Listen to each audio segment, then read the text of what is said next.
Ayan, magluto po tayo today ng paksiw with gata. Tingnan mo ang lalaki ng tilapia. Pinahiwa ko lang siya ng hati dahil super laki po. Kasing laki ng mga ihipto or diba? Ayan. Laki ng tilapia. 3 piraso ito. Tingnan mo ang lalaki, diba?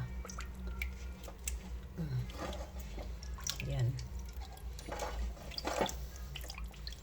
Ayan. Gagawin natin tong paksiw with gata. Na-try nyo na bang magluto ng paksiw with gata? Tapos lalagyan ko siya ng girgir. Masarap siya kasi na-try ko na dati. So, this is my second time to cook paksiw with gata. Yes, ito yung ilalagay natin sa ating tilapyang paksiw with gata. Dahil wala man akong talong.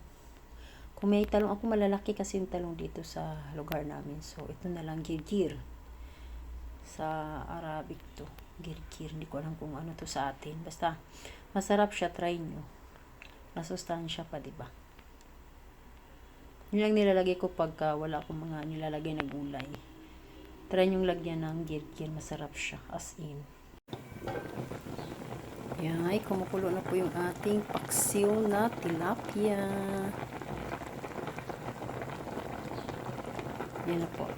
Maya konti, pwede mo nang ilagay yung gata. Ito na po yung ating gata.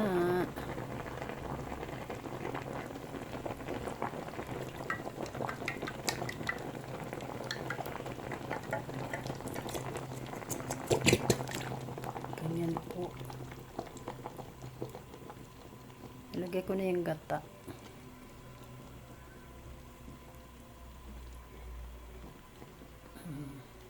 Coconut cream. Saka niyo po siya ihalo. Ganun.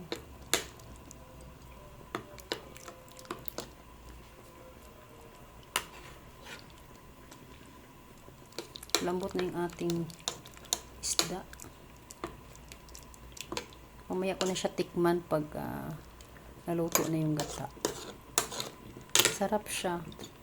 Try nyo magluto ng paksiw with gata. Tapos saka ko ilagay yung girgir sa huli na pag luto na yung gata. Yan. Try nyo pong magluto ng ganito as in. Super sarap siya. Hindi ka magsisi. Yes. Sabaw pa lang ulam na. Diba? Kumukulo na yung ating paksiw with gata.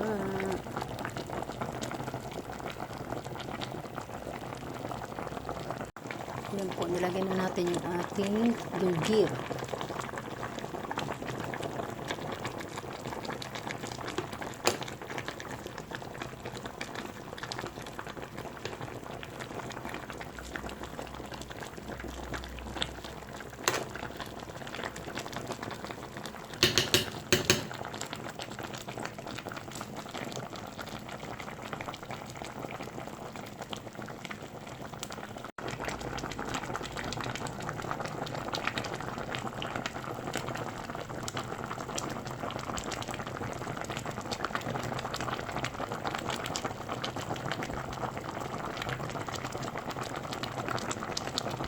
Luto ng ating paksiw with gata.